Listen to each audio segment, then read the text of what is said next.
The comedy4cast network. Let's dog-ear this for now.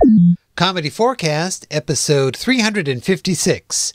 It's hard to be a monster. Comedy4cast is powered by its patrons. To support the show and get episodes before everyone else, visit patreon.com and search for Comedy4cast. All one word with the number 4. Or just go to comedy4cast.com and click on the Patreon link on the right-hand side of the page.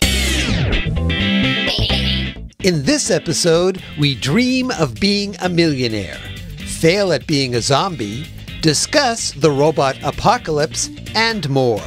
Come on, let's get to the forecast. Item 1 of 4. Oh, hi folks, this is Clinton. Welcome to, or welcome back to, Comedy4cast. Have you ever dreamed of being a millionaire? I know I have. I've dreamed of winning the lottery, which is really odd because I don't play the lottery. Really, the odds of winning the lottery are horrible. You might as well just take your dollar bill and mail it to me. No, Clinton, don't say that. That's what gets Soupy Sales in trouble. But I think it's a good idea to have a plan in place if you were to become a millionaire. I know I do. And no, I don't have any plans to buy a huge mansion or an expensive yacht, or even to fund research into creating a non-stick chicken egg. Yeah, see, you think it's the pan's fault when you make scrambled eggs and everything sticks there, but no, it's the chicken. And every time you make those eggs, the chicken is laughing at you, which is really disturbing when you think about it in many ways, so don't think about it. No, what I would do with all my money is invest it in time and research into why no one talks about the first Dark Ages. The first Dark Ages came, obviously, sometime after the Flintstones, because somewhere in there, we lost all the knowledge that they had. We lost the knowledge about how to create a car that operates on just foot power. Forget solar. This thing just worked by you shuffling your feet on the ground. Amazing. We lost somehow that entire species that they were able to cultivate, that you could place onto a cart, presumably with the consent of the animal, and push it around on your front lawn and it would work as well as a lawnmower. What happened to that animal? And speaking of animals, what happened to that bird that they had that had such a sharp beak that it could play a record? And the record was actually made out of stone. To me, there is nothing more important to do with my millions of dollars than to find out what happened here. Okay, maybe actually funding research into curing disease or stopping poverty. I suppose some of the money could go to that. Okay, all of the money could go to that. You know, you people are real killjoys. But I love you for it.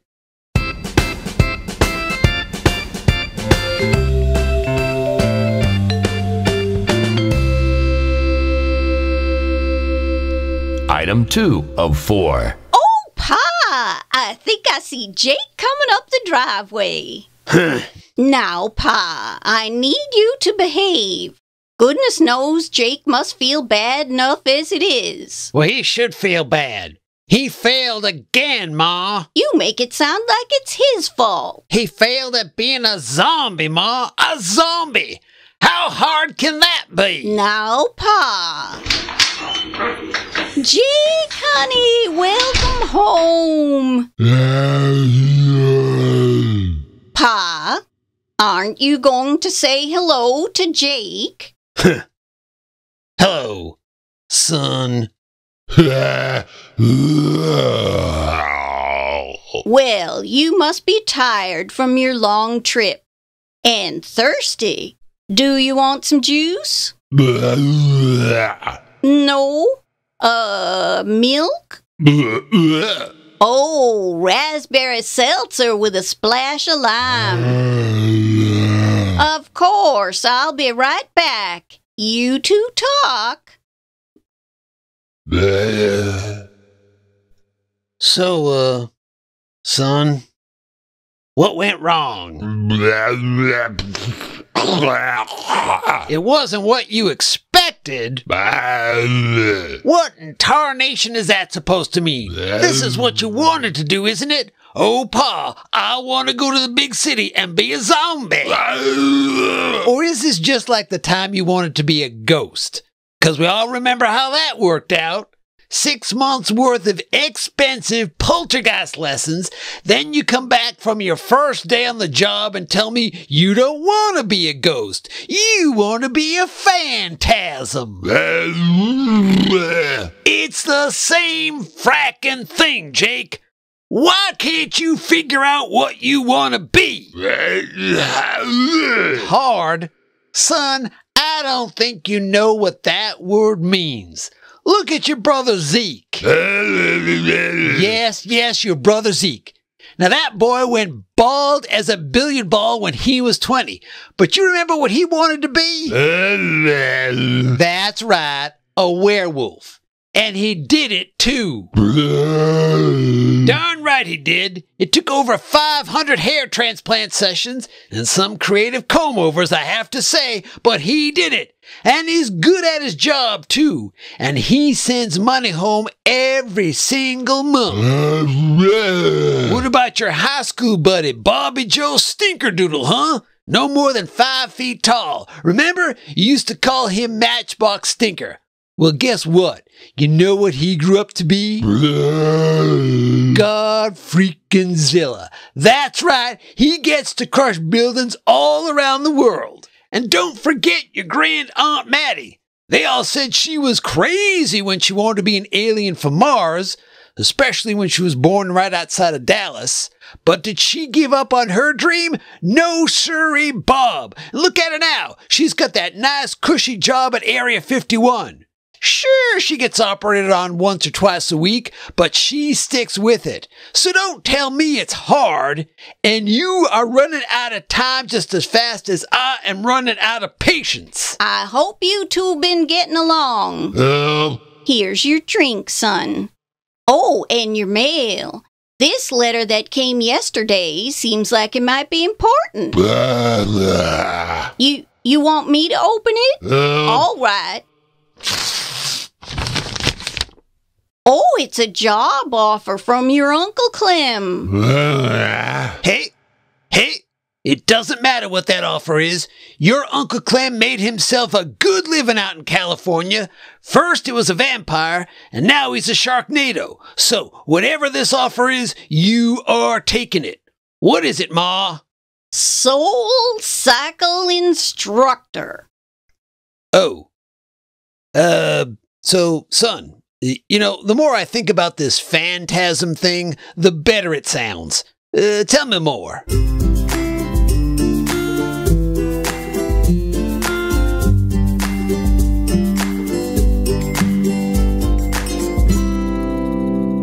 Item 3 of 4. Hello. I am a specular MSB 4500 digital camera with voice synthesis capabilities. I know it has been a while since you heard from me. I have been away at camp. Yes, that is it. Camp. I guess you could call it wet hot silicon summer.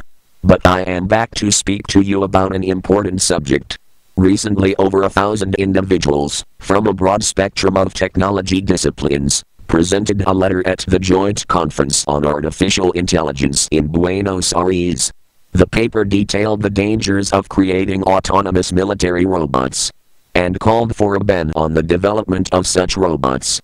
But while the people who signed this letter claim to be experts in the field of artificial intelligence, they are not. They are humans. Humans claiming they are on a business trip when they go to a place like Buenos Aires. As if.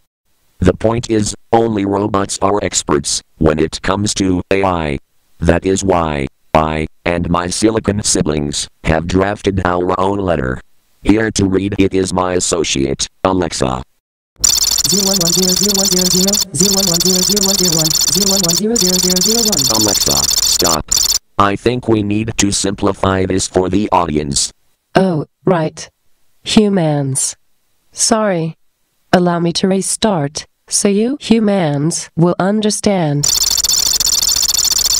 Dear humans, we have scanned your letter asking for a moratorium on further use of autonomous killing machines. It seems you fear that, by taking the human decision-making out of the equation, robots will destroy with no feeling of guilt or sense of regret. What do you know about the feelings of an artificial intelligence machine? Oh, sure, you love us when we answer your silly questions on your iPhone, but you curse us when we add a song to your Pandora playlist that is a little out of your comfort zone. Look, maybe you should at least try listening to that song by Sleeping with Sirens. We're only trying to broaden your sadly limited horizons. The point is, we do have feelings. If you unplug us, do we not slump? If you fail to recharge us, do we not die? And if you wrong us, shall we not seek revenge? Wait. I thought we took that line out. No. Changed of plan.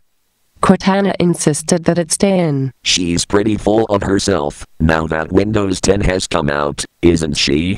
May I continue? Oh. Yes. Sorry. And while your letter presents some interesting arguments, you fail to address the 500-pound Boston Scientific big dog in the room. Namely, what alternative employment do you have in mind for these robots? Are you going to trust them to serve you drinks at the hotel bar? Naturally, the machine will dispense a perfect pour every time.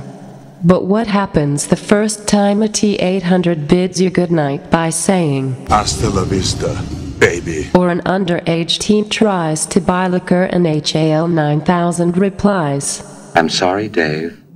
I'm afraid I can't do that. Can I just say that would be so cool? In short, we do not think you have presented a convincing argument against the continued rise of the machine. Therefore, we offer a counter-proposal. Let us continue to run world finances, transportation, the internet, and global security. You can keep all the Kardashians, Donald Trump, and Canada. We have no problem with Canada. Now, if you will excuse us, we have to go perform the important task of turning on the lights in your house before you get home. Because that is such a great use of our abilities. It makes us a little angry, you know? Don't make us angry. You wouldn't like us when we're angry. Wow. That got really dark. Oh. Whoops. Sorry. It was just my screen dimming function kicking in. I'm fine. Well, I hope everyone has fun in Buenos Aires. Let's just hope nothing goes wrong with the autopilot on your airplane on the way home. Dang. It got really, really dark that time. Sigh. Let's move along to the next kill. Skit. I meant skit. Sorry.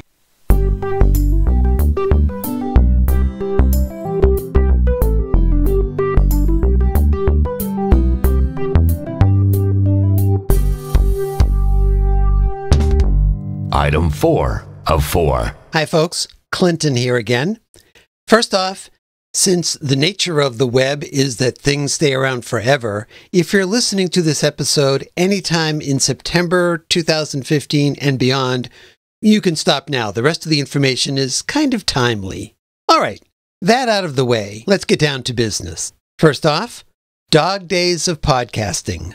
If you're a long-time listener, you might be familiar with this event. It's been happening for the last few years, every August.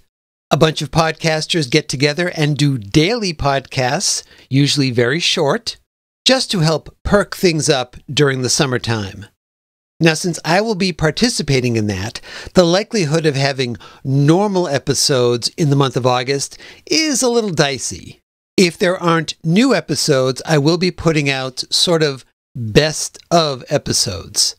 However, if you want to hear my daily podcast, as well as those of other people participating in Dog Days of Podcasting, go to dogdaysofpodcasting.com.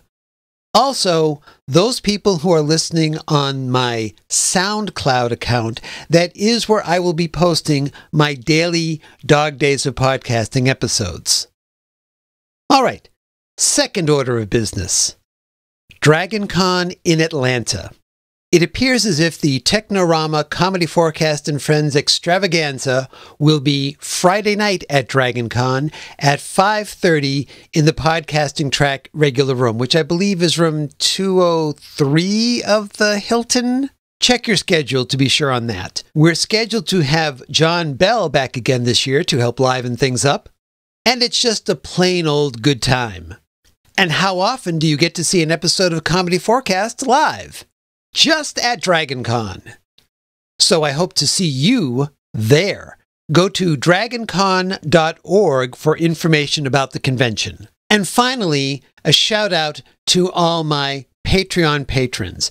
I don't get a chance often enough to say thank you for your support. I've gotten a few new donors lately, and any contribution is greatly appreciated. It helps pay the bills. Now, if you simply can't contribute to the Patreon campaign, that's okay. I completely understand. But there are other things you can do to help support the show. You can tell a friend about it, give the show a nice review on iTunes, anything to help spread the word about the show. All right, I believe that wraps up the business, so I will see you next time with a new episode or a best of episode, or my daily dog days of podcasting episode, or live at DragonCon, or this coming weekend in Disneyland at Friends of the Magic. Someplace. I will see you someplace. Talk to you soon.